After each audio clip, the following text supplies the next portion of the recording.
questão Deus existe, na minha opinião, no meu modo de ver, ela é central para a humanidade. Porque a partir do seu posicionamento diante dela, tudo muda.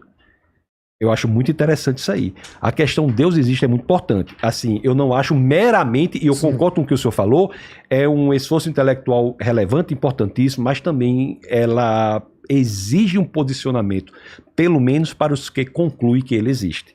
Existe um posicionamento. Eu entendo o seu ponto de vista, mas assim, ele seria um ponto de vista válido, ao meu ver, tá? Se a gente debatesse um único Deus. Aí seria extremamente relevante para a humanidade. Deus existe? Porque aí seria sim ou não. Entende? O problema é que a humanidade é politeísta. Então, quando a gente entra no contexto Deus existe, aí a gente vai entrar em qual Deus? O Deus cristão, o Deus muçulmano, o Deus judeu, que teoricamente esses três grandes monoteísmos seriam o mesmo, né, professor? Que são os deuses que a gente chama monoteísmos abraâmicos, que também a gente não tem comprovação científica nenhuma que Abraão existiu, arqueológica, mas teoricamente, né? Mas mesmo assim, essas três grandes monoteísmos que existem no mundo, eles veem Deus, eu falo inclusive no meu livro, de forma totalmente diferente. Então, teoricamente, inclusive o próprio pastor já fez debate com o rabino, tal, né? Então assim, a gente tem essa ideia de que é o mesmo Deus, né? Claro. Eu sou o que sou, né? O Javé, Yavé, o que se revela, tal, e teoricamente o Deus de Abraão, mas na prática ele é um Deus totalmente diferente. Se você pegar o Deus que o judeu acredita, o Deus que o cristão acredita, o Deus que o islâmico acredita, são deuses assim totalmente diferentes. E fora isso, a gente vai ter milhões de outras religiões que vão acreditar em outros deuses. Sem contar que dentro do cristianismo, hoje a gente tem registrado na academia 3.880 religiões ditas cristãs, que fazem interpretações diferentes da suposta palavra de Deus.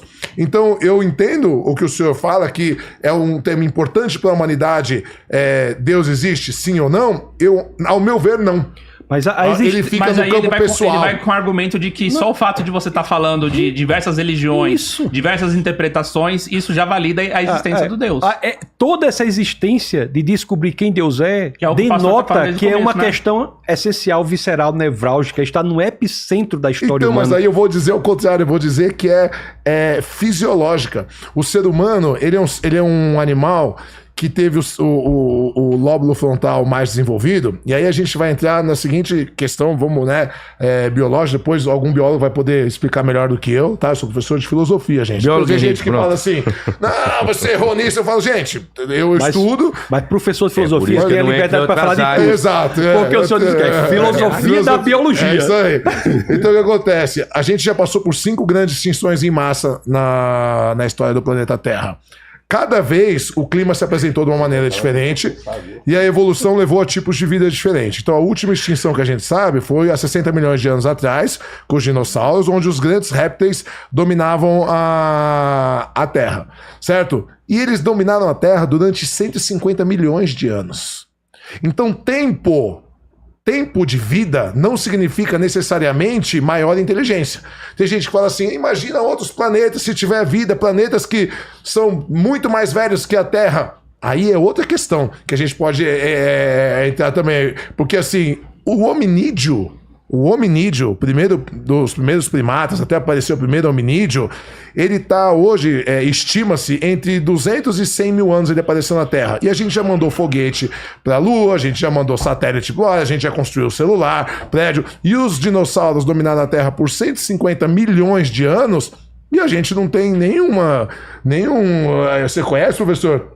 Alguma escavação dos dinossauros construindo alguma coisa? Não, então tempo de vida não pressupõe. Então eu acredito de verdade que a necessidade de debater Deus é uma necessidade fisiológica. Como o ser humano tem o lóbulo frontal mais desenvolvido, pela primeira vez na história do nosso planeta, um animal que conseguiu modificar o seu meio de verdade, o ser humano é o primeiro animal que modifica o meio, inclusive está acabando com o planeta. O que acontece? Deus, ele é o quê? Ele é o X da equação. Quando eu não sei, eu coloco Deus na questão. Por isso que toda nação, toda tribo, todo povo, tirando os Pirahã na Amazônia, sempre falam desses Pirahã, né? É uma triboteia. Tirando eles, mas eles têm uma metafísica um pouco, mas não tem teogonia, né? Não tem uma cosmologia própria. Mas tirando eles, toda a história da humanidade sempre teve um Deus ou deuses. Por quê? Inclusive a gente brinca disso, cada vez que a ciência descobre alguma coisa, Deus diminui de tamanho. Então, ao meu ver, essa necessidade de debater Deus é uma necessidade que o ser humano tem de querer responder tudo. Por quê? Porque a gente é um ser pensante. Como a gente não consegue, às vezes, responder tudo, o que a gente faz? A gente coloca Deus na equação. Deus é o X da questão. Agora eu vou dizer que, além de ser intelectual e moral, a necessidade de se perguntar se Deus existe, agora também é fisiológica. Aumentou. Aliás, eu acho que é só fisiológica. Então, na sua perspectiva, a necessidade da questão ainda é maior. Mas voltemos aqui para as questões de ajuste do universo para que a vida seja possível. De fato, na história intelectual humana, essa é uma questão relevantíssima. Porque há mesmo aquelas situações que têm que ser sintonizadas, né? Há 122 aí características que têm que ser sintonizadas, que se uma delas for alterada, a vida não é possível. 122 que conhecemos. Isso ateus, sim. satanistas, cristãos, todos concordam com isso. A concentração de oxigênio no ar, transparência atmosférica, distância do Sol, magnetismo da Terra. E Marte não tem campo magnético, não é interessante, professor? Exato, sim. Inclusive, estão fazendo estudos o que poderia ser feito lá para aumentar o magnetismo e criar uma condição mais favorável, uma atmosfera. A velocidade de expansão do universo no primeiro segundo da expansão, se fosse alterada em 0,00040 não haveria formação de galáxias, de planeta, a vida não seria possível. Então, esse é um dado objetivo que impressiona intelectualmente. Sim, mas a evolução explica isso. A evolução de quê? A evolução biológica? Sim, da origem do universo? Ela explica o porquê da existência da vida. Não, eu estou falando das condições que o universo para a existência da vida. Sim, mas o pressuposto básico da evolução explica isso. Qual é a sua explicação? A explicação é que é o seguinte, só existe o que pode ser. É o pressuposto básico na verdade, o primeiro a falar da adaptação das espécies, eu vou te voltar no cosmológico, tá? Vou voltar. Mas, não, esse argumento é importantíssimo. Eu vou te explicar o porquê. Agora eu vou dizer porque que eu pensava assim. Eu vou deixar o senhor falar, lógico. Isso pode expor. Não, ele vai expor. Aí depois eu vou dizer que eu pensava assim e depois porque eu mudei de opinião. Então vamos lá. O primeiro a dizer que o mais adaptado sobreviveu ao meio não foi Charles Darwin, tá? Foi um filósofo grego do ano 590 a.C. da Era Comum chamado Empédocles, que era discípulo de Parmênides.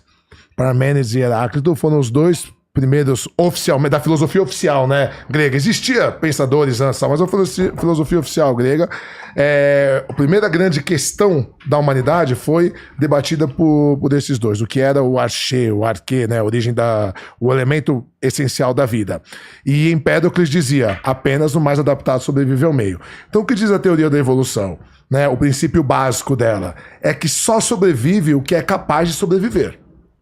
O que não é capaz, muda-se o clima, tem uma alteração genética, não sei o quê, morre os não adaptados e sobrevive só os adaptados. Tem uma outra alteração, morre tudo que não é possível existir e vai sobreviver. Então, como nós somos um ser que vive muito pouco, 70 anos, 80, aliás, 80 anos agora, né? Quando a gente fala no primeiro século, a média de vida era 30, 40 anos, né? Então Jesus já estava ali já com um velhinho, já, né? Porque o pessoal... Então o que acontece? Mesmo que a gente considerar 100 anos, na escala cosmológica não é nada. Não é nada. Então, assim, a evolução, ela pressupõe milhões e milhões de anos de adaptação. Então, só vai sobrevivendo o que não pode ser, morre. Então, a gente tem a ilusão de que tudo é perfeito, de que as coisas foram criadas assim. A verdade é que não, porque continuam nascendo crianças com defeito genético, continuam as galáxias que estão chocando com outras galáxias, estrelas que estão explodindo. O universo não ele é um caos, né? Embora exista uma certa ordem em alguns sistemas, no geral, ele é caótico, existem galáxias que estão chocando, caminhando para se chocar com a outra, mas como a gente vive muito pouco, a gente não consegue enxergar isso. E aí a gente tem a ilusão de que as coisas são perfeitas, porque tudo no seu mínimo detalhe e tal. E aí a gente pressupõe um criador. Entende? Aonde chega, eu entendo o seu ponto de vista, mas a questão é como cada coisa só pode existir o que é possível, o que não é possível deixa de existir. Então todas essas condições, elas foram levando a aparecer a vida, e isso a gente está falando vida baseada em carbono que a gente conhece. Não, mas né? aí tá o problema aí. Aí a gente pode ter uma série de outras questões. Veja bem, me permita um parênteses aqui? Claro, vamos lá. O senhor está falando pressupondo já a existência da vida. Isso que o senhor falou... Você falou justifica é o que torna a vida possível. Não, veja bem, o que o senhor está falando é que existe uma seleção natural, que aqueles que não se adaptam são extintos, não é isso? Sim, mas isso não se aplica ao universo também. O que não pode ser, deixa de existir. Não, o que eu quero dizer, isso se aplica à vida, isso é darwinismo.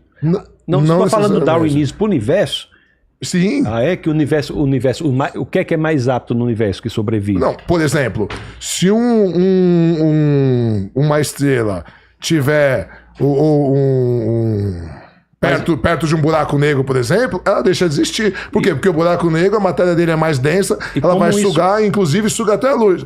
E aí ela deixa de existir, ela vai ser condensada até ser espremida no seu máximo, certo? E ela vai deixar de existir. Então ela não pode ser dali. Naquele lugar, o que a gente chama de evento, horizonte de eventos, né? Até aquela beirinha onde o buraco negro chega, se ela passou do horizonte de eventos, ela vai ser sugada pelo universo. E aí ela deixa de existir. Ela só pode ser o que é, aonde ela estava. A partir do momento que ela deixou e ela passou para outro lugar que ela não pode ser, porque a matéria, a gravidade do buraco negro vai puxar, ela deixa de existir. Entende? É isso que eu quero dizer. As órbitas, o que existe hoje? Existem as órbitas, existem as estrelas, Por quê? Porque é só o que pode existir. O que não pôde existir, o que estava fora das leis, o que contradizia, deixa de existir, foi destruído. Só o que pode existir e o que não pode existir satisfizeram as 122 características que conhecemos, que são essenciais para a vida.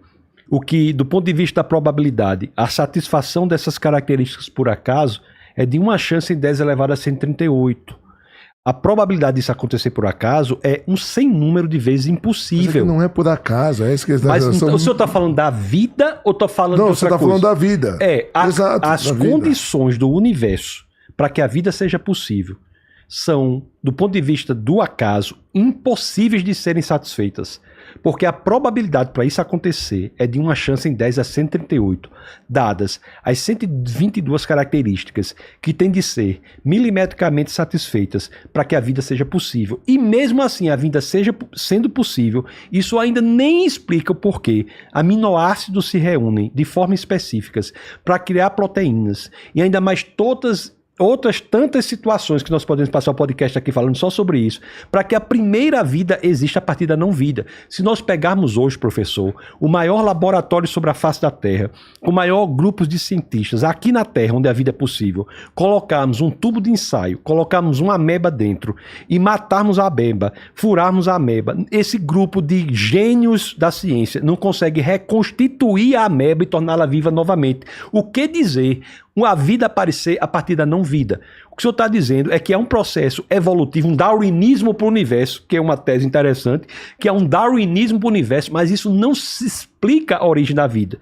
É que você está partindo do ponto ao contrário. Não é assim. A vida existe porque se chegaram a 122 situações específicas do ajuste fino. Não. Aconteceu de existir essa situação. E esses 122 situações que aconteceram na Terra proporcionaram que a vida acontecesse.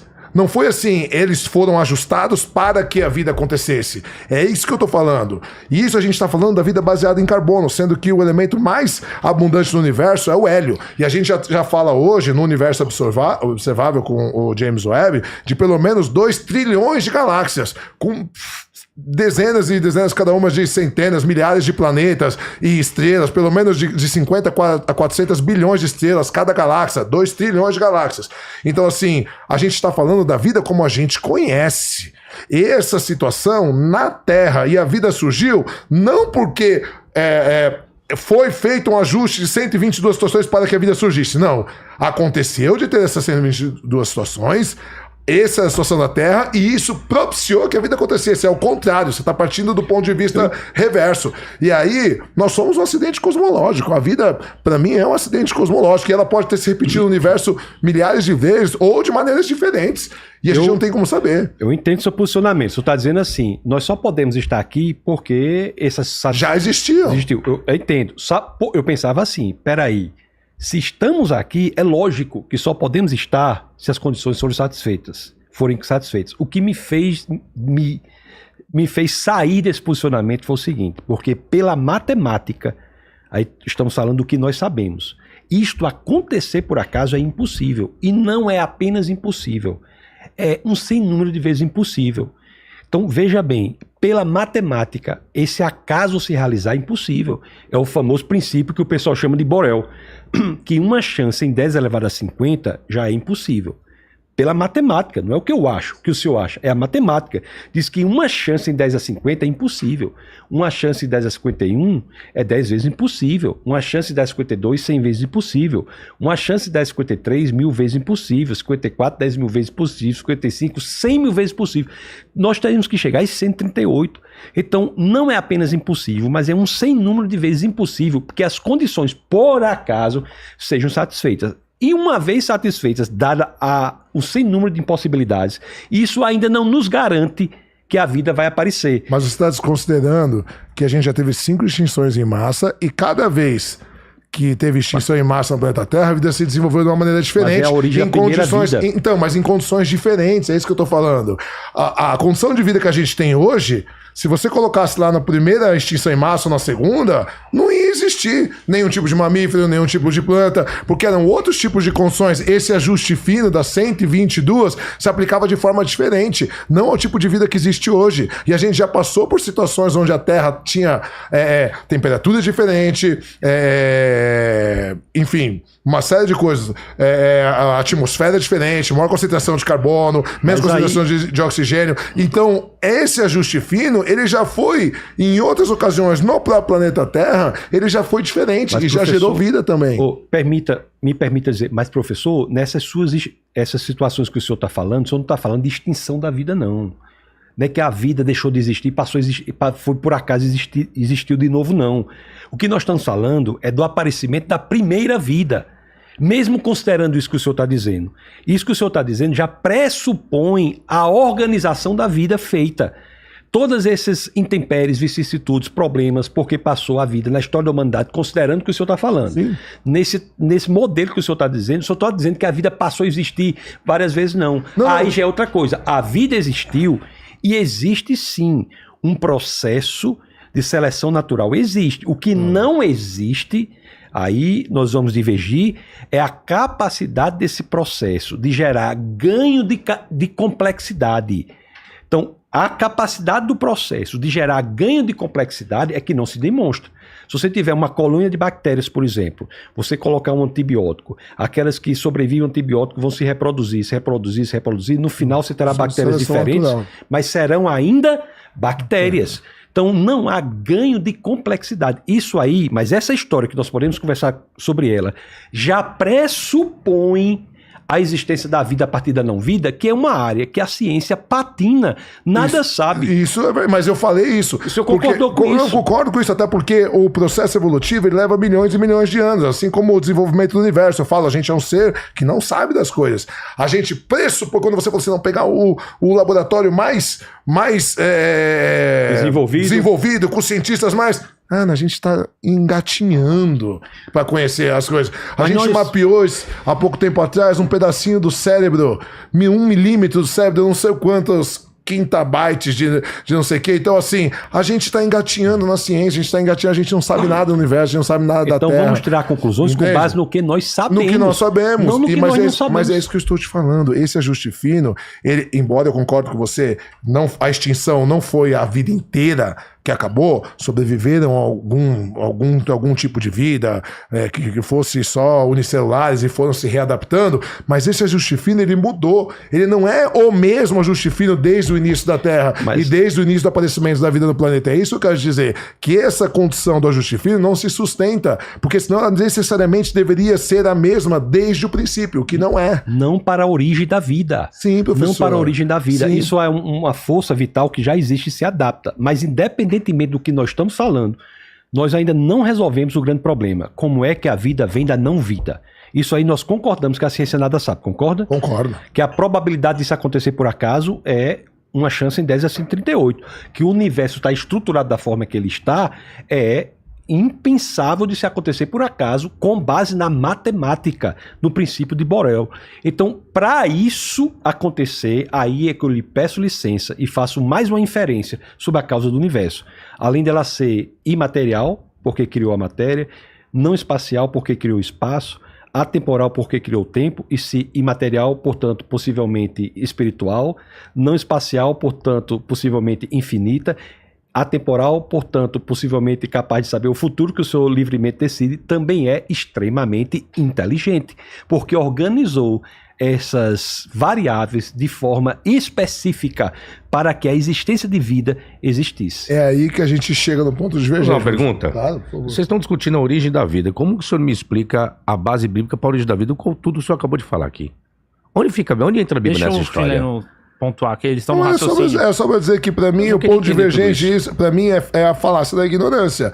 É o fato de eu não saber explicar, então tem que ser Deus, tem que ser imaterial, tem que ser espacial, Não, tem que ser... eu não falei Deus não, eu não falei o nome Deus não. Mas Não. tem que ser Isso. espiritual, tem que ser atemporal, Com base no tem que que ser... sabemos. Então assim, pra mim, a gente cai de novo na falácia da ignorância. Como você não sabe, como a ciência não sabe explicar, tem que ser assim. Na verdade é que não tô dizendo tem. isso, não. Mas não tem, mas a verdade é que a gente simplesmente não sabe.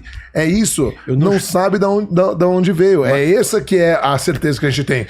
O que foi que deu causa, a gente não tem como afirmar nada sobre o que deu causa. Nem do universo, nem da vida. A gente simplesmente não sabe. Ponto. Mas eu não estou explicando?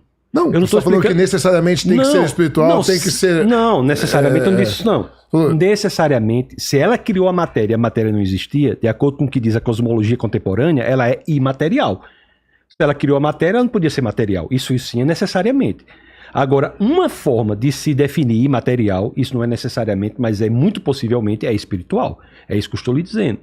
Se ela criou o espaço, já que a cosmologia contemporânea diz que o espaço veio existir a partir de uma linha da ela é não espacial. É a que faz com que os foguetes andem, que a gente coloque satélites no espaço. No meu ver, a gente está dando volta no mesmo raciocínio. Não está, mas o senhor tem que concordar, assim, eu lhe peço que eu não estou dizendo que necessariamente ela é senão imaterial, não espacial e atemporal, pelo simples fato de que a visão mais bem sucedida que nós temos do universo, da origem do universo, a teoria do Big Bang, pressupõe como pano de fundo filosófico dessa teoria, tanto que foi criada por um padre, uma causa com essas características. E aí eu faço uma inferência, não mais uma dedução, uma inferência altamente provável, que é, se ela é imaterial, espiritual, se é não espacial, infinita, se é atemporal, capaz de ver o futuro que livremente nós decidimos,